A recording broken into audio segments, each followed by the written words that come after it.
আমি bear Grylls. আমি British special ফোর্সে কাজ করেছি।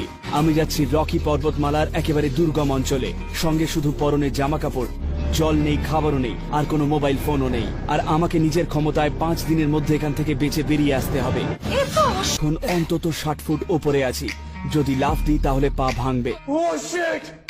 এবার আমায় যে করেই হোক এখান থেকে নিচে নামার রাস্তা বের করতে হবে। পারবে না। আমি যা করছি সেটা শুধু এইটাকে তুলে এইখানে টেনে এনে এইখানে আমার বেস তৈরি করব।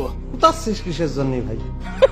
এরকম মজ দিয়ে ছাদ ঢাকা থাকলে হাওয়া আর বৃষ্টি দুটো থেকেই রক্ষা পাবো। এটা সত্যি চমৎকার হবে।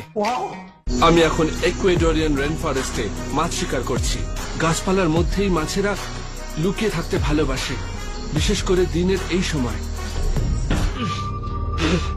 স্বাদটা যা জঘন্য তাতে মনে হচ্ছে চিনতে ভুল করে ফেলেছি।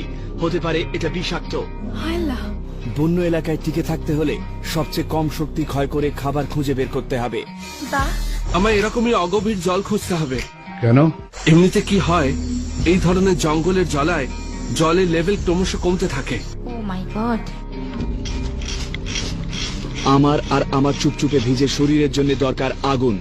আর এখানকার এই শুকনো শ্যাওলা জ্বালানি হিসেবে দারুণ কাজে দিল। আর এটা দেখে মুখে হাসি ফুটতে বাধ্য। এই আগুন খাবার খোঁজ করার উদ্যম তৈরি করে দিল। একেই বলে পুরুষ মানুষ। এটা এমন একটা সফর যা আমি কখনো ভুলবো না। যখন এমন রাস্তায় এসে পড়বেন তখন একটাই কাজ করার থাকে, নিজেকে একটু পরিপাটি করে হাত দেখিয়ে একটা গাড়ি থামাবেন। ক্লান্তি, খিদে, তেষ্টা, নিঃসঙ্গতা আর আতঙ্ক সব মিলেমিশে এক হয়ে গেছে। কিন্তু সবার উপরে ছিল সাফল্যের অনুভূতি।